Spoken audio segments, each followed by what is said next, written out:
नमस्कार प्यारे साथियों, आप सभी लोगों का kindness act foundation YouTube channel में स्वागत है।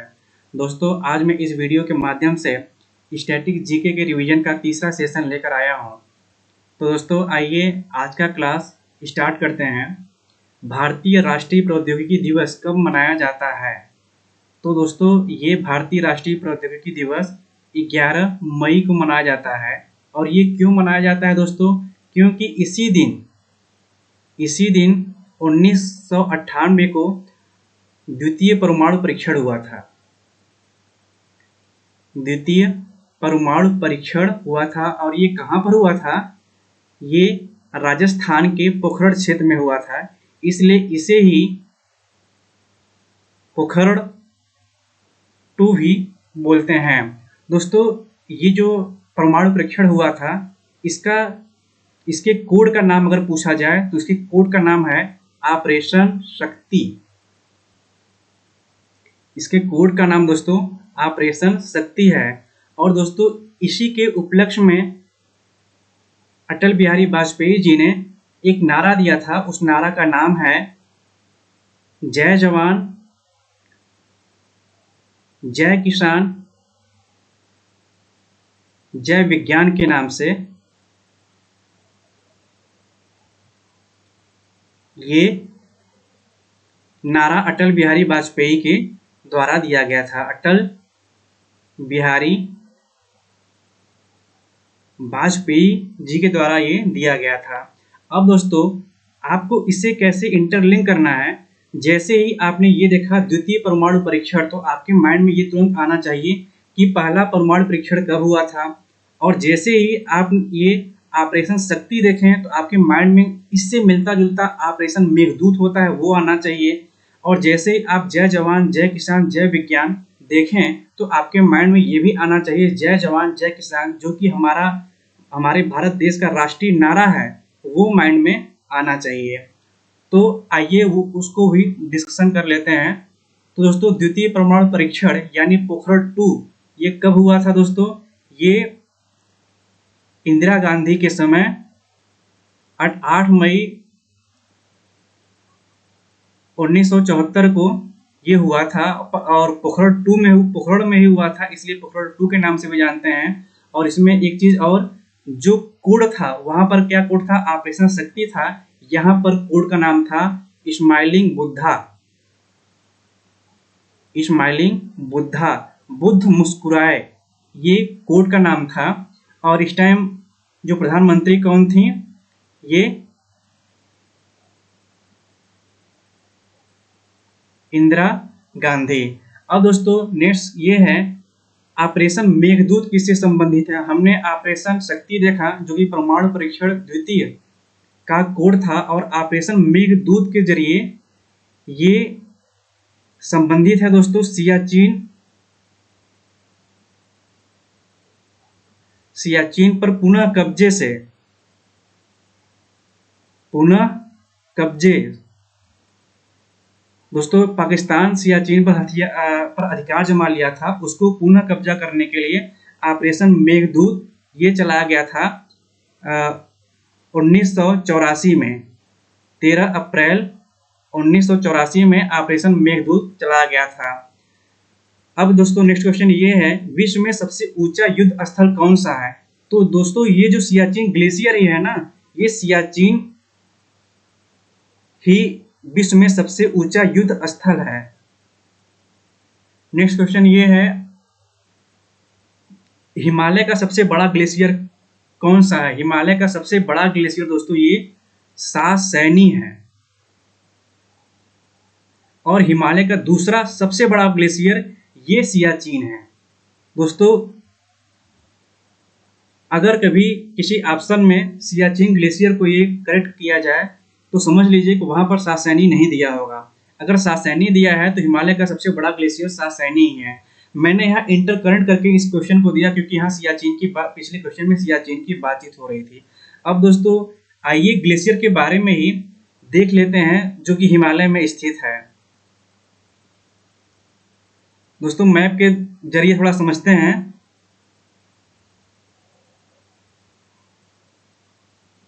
अब दोस्तों, मैंने आपको ये बता रहा हूं मैं,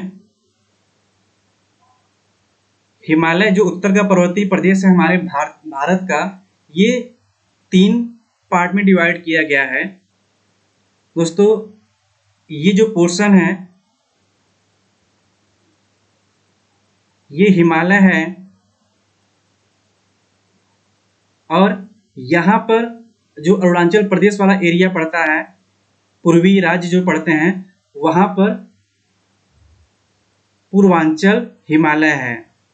अब दोस्तों हिमालय के पार वाले एरिया को क्या बोला जाता है, जो हिमालय का भाग है उसे बोला जाता है ट्रांस हिमालय।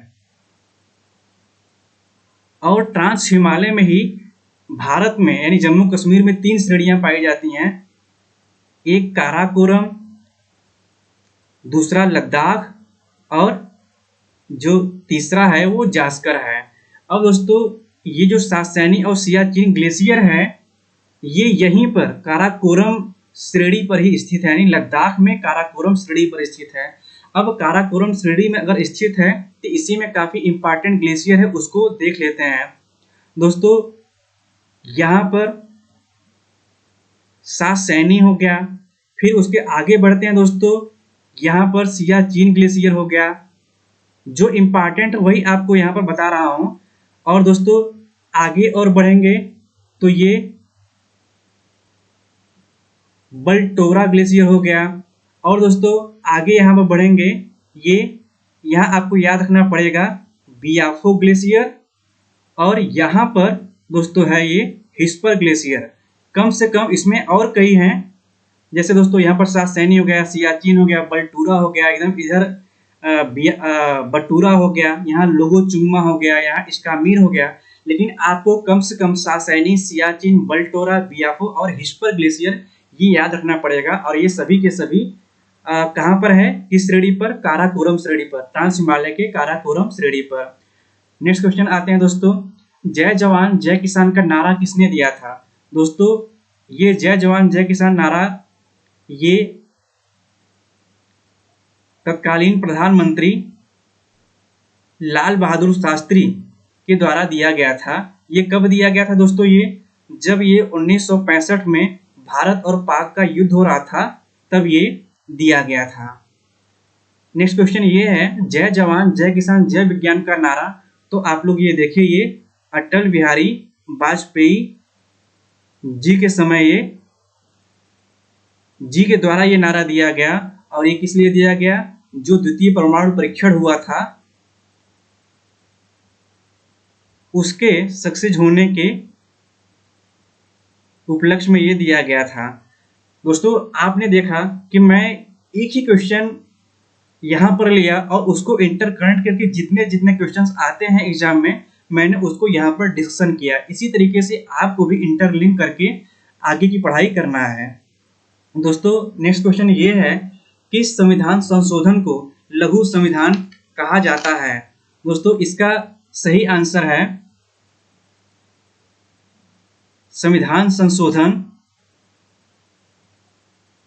42वां संविधान संशोधन जो आया था 1976 में, इस संविधान संशोधन को लघु संविधान संशोधन कहा जाता है।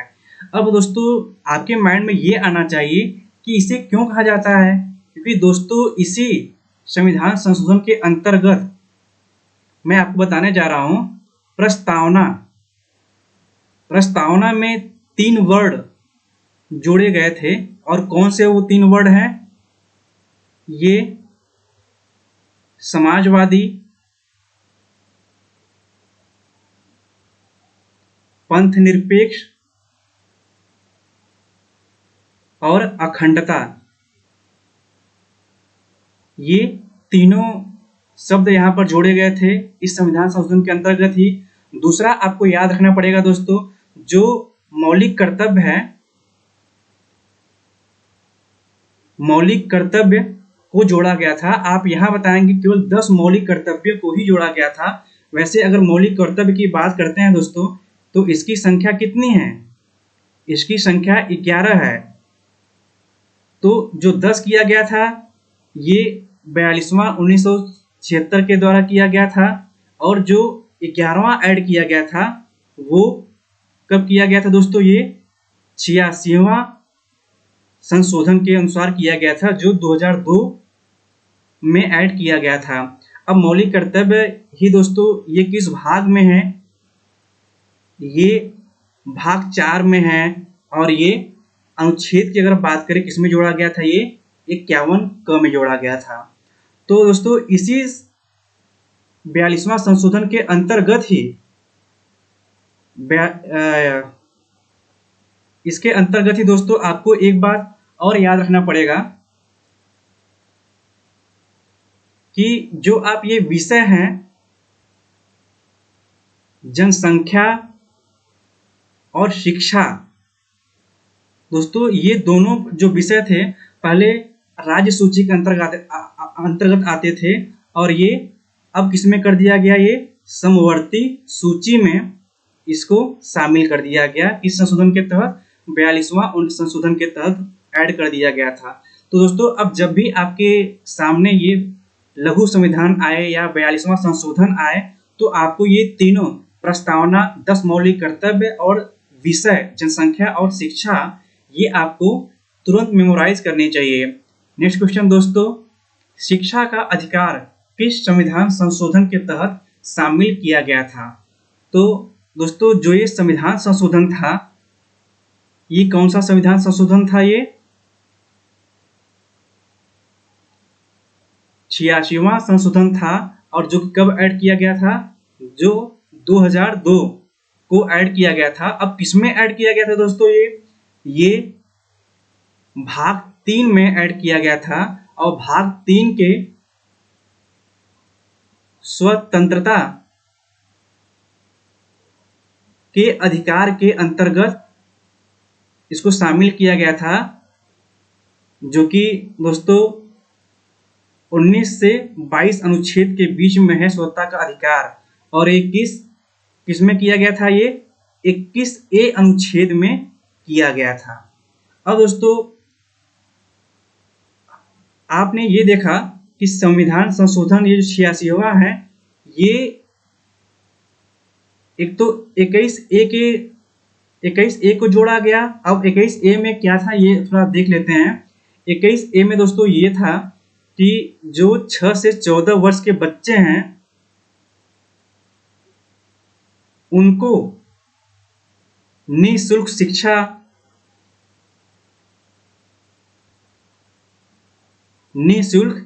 शिक्षा को अनिवार्य किया गया था। और दोस्तों मैंने ही एक एग्जाम दिया था, उसमें ये आया था कि जो शिक्षा का अधिकार है जो संशोधन किया गया है, उसमें जो विकलांग बच्चे हैं उनके लिए जो ये ईयर का निर्धारण है वो क्या है? दोस्तों ये 6 से 18 वर्ष के बीच के बच्चों के लिए है। अब दोस्तों आपको ये बात हमेशा ये ध्यान रखनी है, जो 86वां संशोधन 2002 है, ये भाग 3 और 21A में जोड़ा गया था। साथ में ही आपको ये भी याद रखनी है, जो 11वां मौलिक कर्तव्य है, 11वां मौलिक कर्तव्य है, वो भी 86वां संशोधन के अंतर्गत ही ये जोड़ा गया था। और 11वां मौलिक कर्तव्य किसमें जोड़ा गया था? आप पिछले क्वेश्चन में देखे थे, ये भाग 4 के ये 51A में शामिल किया गया।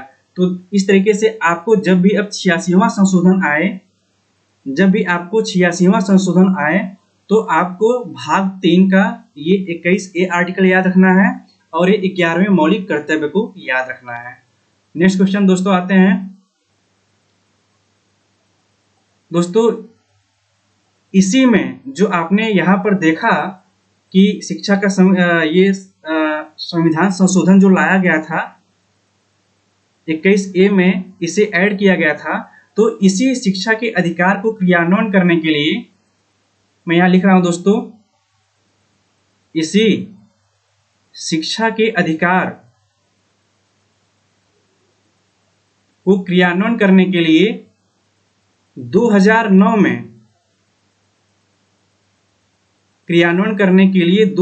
में राइट टू एजुकेशन एक्ट लाया गया था। क्या लाया गया था दोस्तों? शिक्षा का अधिकार अधिनियम लाया गया था।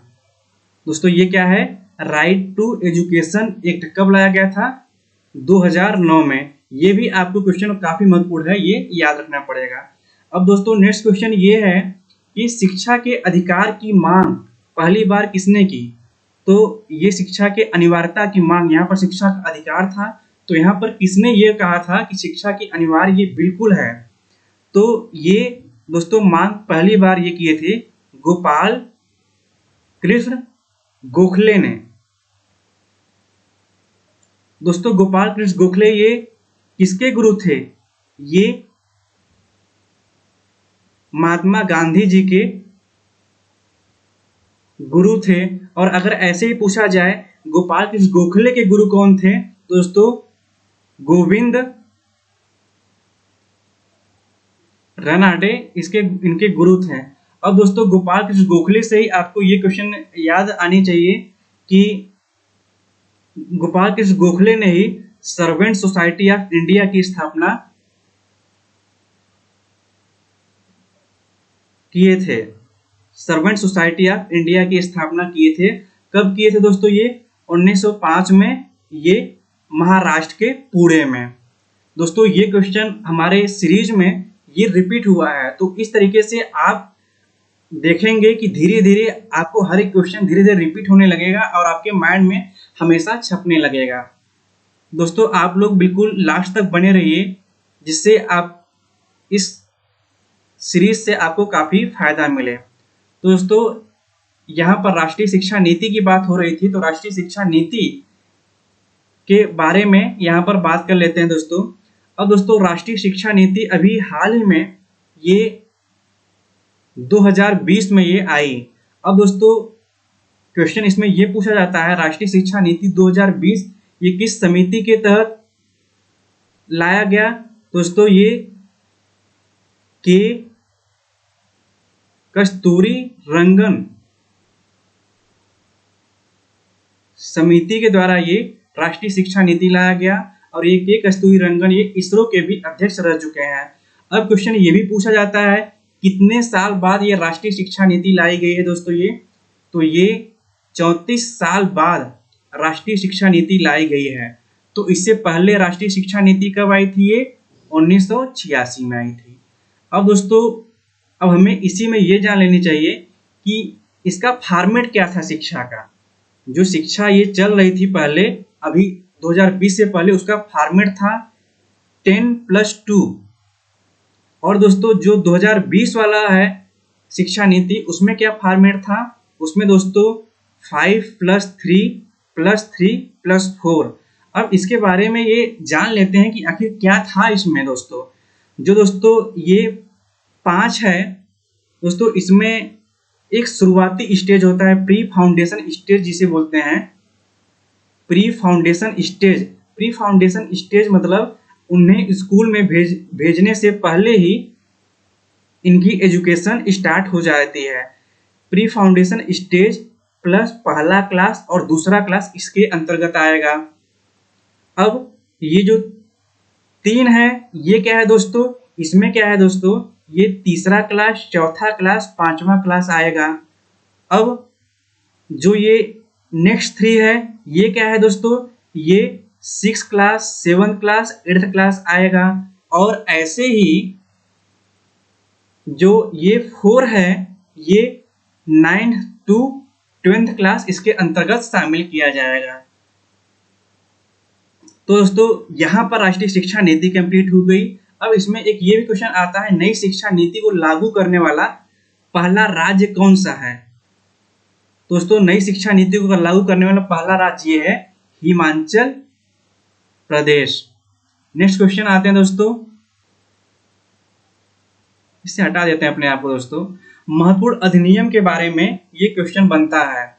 अब महत्वपूर्ण अधिनियम शिक्षा का अधिकार आपने देखा, ये कब आया था? राइट टू एजुकेशन एक्ट ये आया था 2009 में। और ये आरटीआई दायर करते हैं, ये सूचना का अधिकार कब आया था दोस्तों? ये 2005 में। दोस्तों हमें पर्यावरण जो हम पर्यावरण के चीजों को उपभोग करते हैं उसकी शिक्षा दी जाती है हमें कि आप उसे पर्यावरण को बचाएं। तो मैं ये कहानी क्यों बोला छोटा सा कि जो हम लोग पर्यावरण का उपभोग करते हैं उसकी शिक्षा दी जाती है, आप उसे बचाएं, क्योंकि इसी तीनों चीज को मैं रिलेट कर रहा हूँ 1986 पर्यावरण संरक्षण एक्ट जो था दोस्तों, ये 1986 में आया था। उपभोक्ता संरक्षण एक्ट भी ये 1986 में आया था।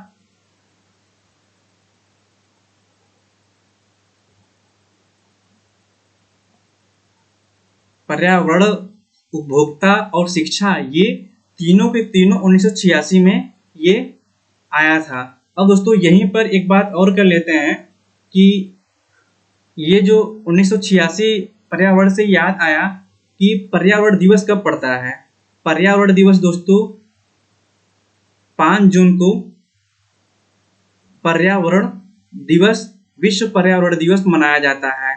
क्यों मनाया जाता है दोस्तों, यहाँ पर ये बात कर लेते हैं क्यों मनाया जाता है। क्योंकि 5 जून 1972 को यूनाइटेड नेशन इन्वायरमेंट प्रोग्राम की ये जो संगठन है इसकी स्थापना हुई थी, जिसकी ये मुख्यालय की अगर बात करते हैं दोस्तों, ये केन्या देश में, केन्या की राजधानी नैरोबी में इसका मुख्यालय है। दोस्तों ऐसे ही उपभोक्ता संरक्षण एक्ट भी 1986 में आया। अब उपभोक्ता संरक्षण एक्ट के बारे में ये भी जान लेते हैं कि दोस्तों ये भी हाल ही में एक नया एक्ट आया। नया एक्ट कब आया दोस्तों, ये 2019 को ये एक्ट आया, जो कि लागू कब हुआ, लागू ये 20 जुलाई 2020 को ये लागू हुआ। अब दोस्तों उपभोक्ता संरक्षण एक्ट से एक उपभोक्ता दिवस पड़ता है, उसे जिसे आप राष्ट्रीय उपभोक्ता दिवस बोलिए या राष्ट्रीय संरक्षण दिवस बोलिए या राष्ट्रीय उपभोक्ता अधिकार दिवस बोलिए। ये किस दिन पड़ता है, मैं लिख दे रहा हूं दोस्तों, ये राष्ट्रीय उपभोक्ता संरक्षण दिवस बोलिए या राष्ट्रीय उपभोक्ता अधिकार दिवस बोलिए या केवल राष्ट्रीय उपभोक्ता दिवस बोलिए। दोस्तों ये 24 दिसंबर को, अगर ऐसे दोस्तों अगर विश्व की बात किया जाए तो विश्व में ये मनाया जाता है ये 15 मार्च को। अब नेक्स्ट क्वेश्चन ये है दोस्तों, वन्य जीव संरक्षण एक्ट, ये वन्य जीव संरक्षण एक्ट ये हुआ था, ये 1972 को ये आया था। 1972 को आया था दोस्तों। इस यहीं से एक साल आगे की बात कर लेते हैं। 1973 में ही एक टाइगर प्रोजेक्ट की शुरुआत हुई थी। ये कहाँ हुई थी दोस्तों, ये कहाँ से, ये जिम कॉर्बेट नेशनल पार्क से हुई थी, जो कि कहाँ पर है, जो कि ये उत्तराखंड में है। और ये दोस्तों ये पहला नेशनल पार्क है इंडिया का, ये पहला नेशनल पार्क है। इसे पहले हेली नेशनल पार्क के नाम से जाना जाता है। इसे ही राजा जी जिम जो राजगोपालचारी उनके नाम से ये राजा जी जिम कॉर्बेट के नाम से जाना जाता है। अब दोस्तों यहाँ पर आपने देखा शिक्षा का अधिकार, मैं फिर से रिवाइज करवा दे रहा हूँ। शिक्षा का अधिकार आपने देखा 2009 में, सूचना का अधिकार 2005 में, और पर्यावरण का जो हम उपभोग कर रहे हैं उसकी शिक्षा दी जाती है। तो पर्यावरण संरक्षण और उपभोक्ता संरक्षण और शिक्षा का अधिकार, ये शिक्षा का जो अधिकार, शिक्षा का अधिकार नहीं, जो शिक्षा की नीति थी ये 1986 में आई थी। उन तीनों को मैं रिलेट कर दिया, और साथ में वन्य जीव संरक्षण एक्ट ये 1972 में, और उसके एक साल बाद 1973 में टाइगर प्रोजेक्ट की शुरुआत हुई थी। ऐसे ही दोस्तों आपको ये याद रखना चाहिए कि हाथी के लिए भी एलिफेंट प्रोजेक्ट स्टार्ट किया गया था ये 1992 में, जो कि मैं पिछले सेशन में बता चुका हूँ। अब दोस्तों आप लोग इसका एक साथ स्क्रीनशॉट ले लीजिए, और इसीलिए मैं अपने आप को भी यहाँ पर हटा दिया हूँ। दोस्तों आप लोग ले चुके होंगे। अब मैं नेक्स्ट क्वेश्चन पर आता हूँ। प्रकाश संश्लेषण की क्रिया कहाँ होती है। दोस्तों ये प्रकाश संश्लेषण की क्रिया जो है ये क्लोरोप्लास्ट में होता है, क्लोरोप्लास्ट में होता है। इसे हिंदी में अगर बोलें दोस्तों, इसी को हिंदी में पर्णहरित कहते हैं। दोस्तों अगर क्वेश्चन ये आए कि किस भाग में यहाँ पर दिया है, ये कहाँ होती है। अगर ये बोले कि किस भाग में होता है, तो पौधों का भाग ये जड़, तना, पत्ती ही होता है ना। तो दोस्तों ये कहाँ होता है, ये हरी पत्तियों में होता है। अगर पूछा कहाँ होता है तो क्लोरोप्लास्ट, किस भाग में होता है तो हरी पत्तियों में होता है। अब दोस्तों हरी पत्तियों में ही ये क्लोरोप्लास्ट पाया जाता है, हरी पत्तियों में ही क्लोरोप्लास्ट पाया जाता है। और इसी के अंदर एक क्लोरोफिल पिगमेंट होती है। क्लोरोफिल ये पिगमेंट होती है जिसकी वजह से क्या होता है दोस्तों, ये हरी पत्तियों का रंग, इसी की वजह से हरी पत्तियों का रंग हरा होता है। इसकी वजह से पत्तियों का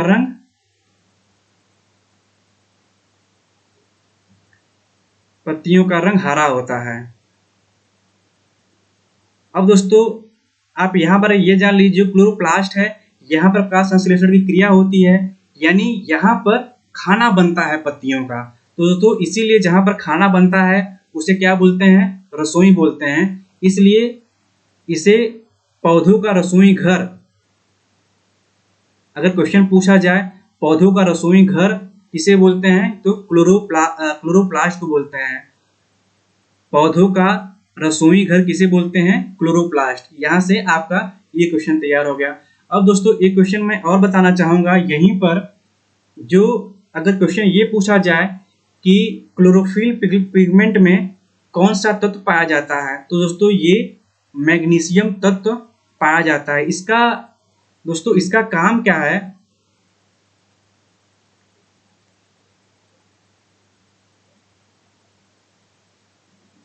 हटा देते हैं, अपने आप को काफी परेशान कर रहा है। दोस्तों यहीं पर मैग्नीशियम तत्व क्लोरोफिल पिगमेंट पाया जाता है। इसका काम क्या होता है दोस्तों, उष्मा को अवशोषित करना होता है या कंट्रोल करना होता है। अब दोस्तों क्या होता है कि आप देखते होंगे कि गर्मियों के समय में पौधों की पत्तियां बिल्कुल जल जाती हैं। ऐसा क्यों होता है दोस्तों, क्योंकि उसमें मैग्नीशियम की कमी हो जाती है, या मैग्नीशियम की और उसमें मांग बढ़ जाती है जो पूरी नहीं हो पाती है, जिसकी वजह से पौधों की पत्तियां जल जाती है। अगर क्वेश्चन में पूछा जाए किस एलिमेंट की कमी से पौधों की पत्तियां गर्मियों में जल जाती हैं, तो वहां पर क्वेश्चन क्या होगा दोस्तों, वहां पर मैग्नीशियम एलिमेंट की कमी की वजह से पौधों की पत्तियां गर्मी में जल जाती हैं। अब दोस्तों यहाँ प्रकाश संश्लेषण की बात हुई है, तो आइए प्रकाश संश्लेषण के बारे में ही जान लेते हैं। अब दोस्तों प्रकाश संश्लेषण की अगर बात करते हैं, जो उसका रिएक्शन की बात करते हैं, वही बात कर लेते हैं। दोस्तों क्या होता है, जो ये हरी पत्तियां होती हैं, हरी पत्तियों में क्या पाया जाता है दोस्तों, ये क्लोरोफिल पाया जाता है। अब जो पेड़ पौधे होते हैं वो हवा से ये क्या कार्बन डाइऑक्साइड ले लेते हैं, और ये जड़ के माध्यम से ये H2O ले लेते हैं। अब यहीं पर अगर आपको मैं क्वेश्चन बताऊं किसके माध्यम से लेते हैं दोस्तों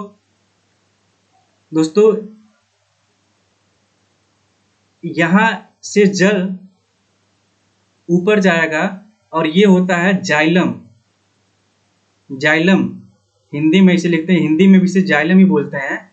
ये ज यहाँ पर है, ज यहाँ पर है, यानी जल को पौधों के विभिन्न भागों में जल को कौन लेकर जाता है, तो ये जाइलम टिश्यू ये लेकर जाता है। और अगर क्या होगा, अगर ये पूछा जाए कि पत्तियों से जो खाना होता है वो पेड़ पौधों के विभिन्न भाग में कौन ले जाता है, तो इसका नाम है फ्लोएम। आप केवल बस ये याद रखिए, जल को कौन ले जाता है तो जाइलम, बाकी जो दूसरा होगा वो फ्लोएम याद हो जाएगा। अब दोस्तों ये जो क्लोरोफिल पिगमेंट है, साथ में यहाँ पर सूर्य का प्रकाश, यानी कि जो हरे पौधे होते हैं उसमें क्लोरोफिल पिगमेंट तो होते ही हैं, साथ में वो सूर्य का प्रकाश लेते हैं और वायु से कार्बन डाइऑक्साइड लेते हैं और पौधों की सहायता से जल लेते हैं, तो अब अपने भोजन का निर्माण करते हैं। तो रिएक्शन क्या है दोस्तों, ये C6H12O6 ये आपका ग्लूकोज है, यानी एनर्जी है, और फिर आपका ग्लूकोज और ऑक्सीजन ये रिलीज होता है। अगर दोस्तों इसका अगर बैलेंस कर दिया जाए दोस्तों, ये 6 CO2 यहाँ होता है, यहाँ 12 H2O होता है, और यहाँ पर 6 ऑक्सीजन के मोलिक्यूल्स और साथ में 6 H2O के मोलिक्यूल्स यहाँ पर बनते हैं। अब दोस्तों आप ये देख लिए, अब साथ में फोटोसिंथेसिस में ही कौन सा क्वेश्चन पूछा जाता है। फोटोसिंथेसिस में पूछा जाता है कि किसका ऑक्सीकरण हुआ और किसका अपचयन हुआ।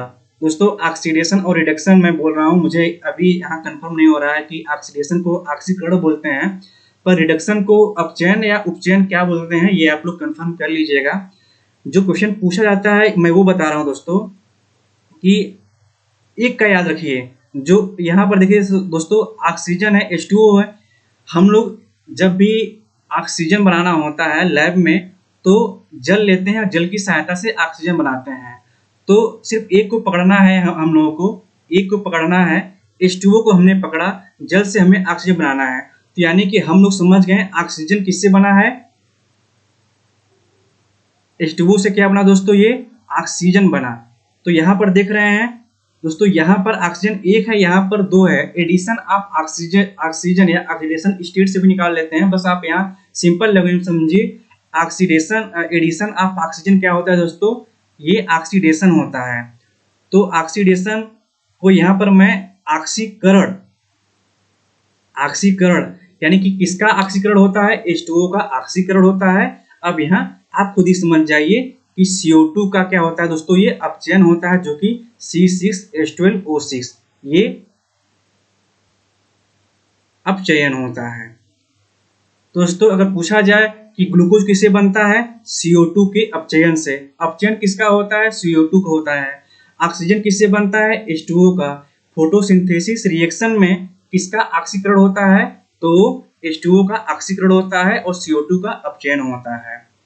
तो नेक्स्ट क्वेश्चन दोस्तों, किस रंग में, अगर पूछा जाए किस रंग में प्रकाश संश्लेषण की क्रिया सबसे ज्यादा होती है।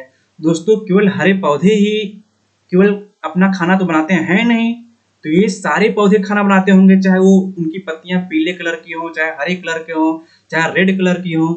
तो फोटोसिंथेसिस की क्रिया तो सब में होती होगी ना। तो इस क्वेश्चन में ये पूछा जा रहा है प्रकाश संश्लेषण की क्रिया किसमें, किस कलर में सबसे ज्यादा होती है। तो आपको बताऊं, प्रकाश संश्लेषण की क्रिया जो होती है सबसे ज्यादा रेड में होती है। आप ये देख लीजिए, ये विबग्योर, ये इसमें क्या होती है, सबसे अधिक प्रकाश संश्लेषण की क्रिया होती है रेड कलर में, और ये सबसे कम बैगनी कलर में होती है। दोस्तों आप लोग इस क्वेश्चन का आंसर ये ग्रीन न लगा लीजिएगा, किस रंग में प्रकाश संश्लेषण क्रिया सबसे ज्यादा होती है, तो ये आंसर है। नेक्स्ट क्वेश्चन दोस्तों आज का क्लास यहाँ पर समाप्त होता है। तो दोस्तों आपको क्लास कैसा लगा प्लीज आप लोग कमेंट सेक्शन में जरूर बताइएगा, और आप अपने दोस्तों के बीच इसे शेयर करिए और अधिक से अधिक लोगों के पास पहुंचाइए।